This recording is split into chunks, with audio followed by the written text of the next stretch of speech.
शुरू से अगर वो इसका इस्तेमाल करना शुरू कर देते हैं तो जब वो बड़ी उम्र में भी चले जाते हैं तो ना उन्हें ब्लड प्रेशर का मसला बनता है, ना शुगर का मसला बनता है, और जो मामूल बना लेते हैं वो एक बड़ी उम्र तक भी तंदुरुस्त व तवाना रह। रब्बी इशराह ली सदरी वयस्सिर ली अमरी वहलुल उक़दतम मिन लिसानी यफ़क़हू क़ौली। तमाम अहबाब को अस्सलामु अलैकुम वरहमतुल्लाहि वबरकातुहू। आज जो मौजू लिया गया है वो है जी काली बोतल के बारे में बताएं, उसकी इफ़ादियत के बारे में बताएं। तो यहाँ पे आज काली बोतल जो है वो जो बनाई जाती है उसमें क्या क्या चीज़ें आती हैं, फिर वो कैसे बनाई जाती है और उसके क्या फ़ायदो समरात हैं, इसके बारे में आगाह करेंगे। तो इसके जो बोतल है इसके फ़ायदो समरात से आगाही ज़रूरी है, क्योंकि इसको आम तौर पर तो पेट की जो सफाई है उसके लिए इस्तेमाल किया जाता है, लेकिन ये जो बोतल है ये जिस्म के साथ जो अंदरूनी अज़ा हैं उनकी सफाई करती है। तो सबसे शुरू पहले करते हैं फिफड़ों की सफाई। तो ऐसे बंदे जिनके पुरानी से पुरानी बलगम फिफड़ों में जमी हुई हो तो उसकी सफाई के लिए भी काली बोतल का इस्तेमाल किया जा सकता है। अब दूसरे नंबर पे है मैदे में मुतफ़न ग़ज़ा का रुकना, सुद्दे रुकना, लेस रुकना, तो उनके खराज के लिए भी ये बोतल बेहतरीन है।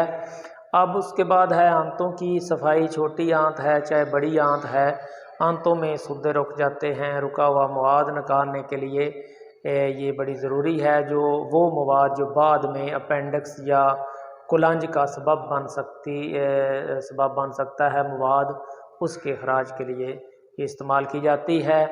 अब जो खून की नालियों में रुका हुआ मवाद है, कोलेस्ट्रॉल है, ट्राइग्लिसराइड है, और खून की सफाई के लिए ये बोतल भी बेहतरीन है।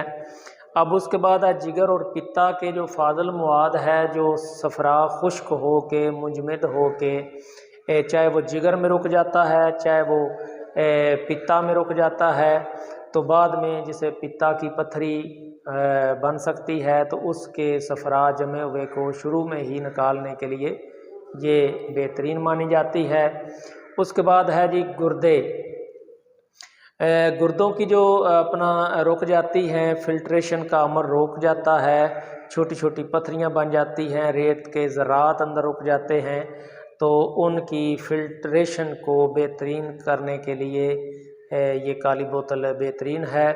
और जिससे वो एक तो वो पत्थरियां और रेत के ज़रात निकल जाते हैं बॉडी से, और बाकी जो उसका फिल्ट्रेशन का जो निज़ाम है वो भी बेहतरीन हो जाता है। उसके बाद है मसाना। मसाने में जो रुका मवाद होता है, गुर्दे से कोई चीज़ अगर मसाने में चली गई है, कोई पत्थरी को ज़रात वगैरह वहाँ रुके रहते हैं, पेशाब की तंगी का सबब बनते हैं, तो उनको निकालने के लिए भी ये काली बोतल इस्तेमाल की जाती है।